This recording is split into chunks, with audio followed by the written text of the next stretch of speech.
And this is the final point in this series on the church. And I want you to go away with this, challenged and blessed. And he put all things under his feet and gave him to be head over all things to the church, which is his body, the fullness of him who fills all in all. So we see Jesus Christ has been made head over all things. Not just believers. Jesus Christ has been made head over all things. All things are put beneath his feet.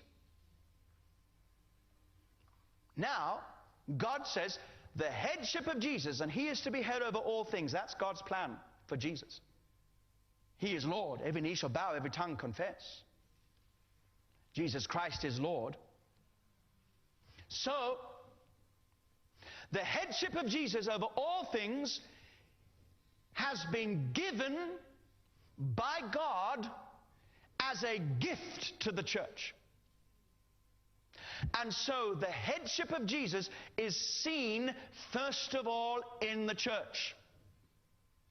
When we submit to the lordship of Jesus, we're submitting to the lordship of the one who will reign supreme over all things in the future kingdom. But now, in this time, he is ruling and reigning in us, in our hearts.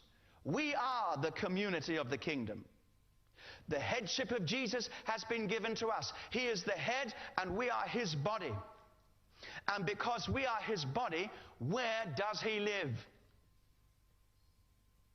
Where do you live? I'm not talking about your address, your building. Where do you live? You live in your body. Isn't that right? If you don't live in your body, you are a weird person. Christ lives in his body. So here, Paul says, the church, which is his body, the fullness of him who fills all things in every way. The fullness of Christ fills all things. The universe is filled with the presence of Christ. But God has taken the presence of Christ and given the presence of Christ to the church as the first sphere of manifestation of the fullness of Christ. So the church carries the presence of Christ.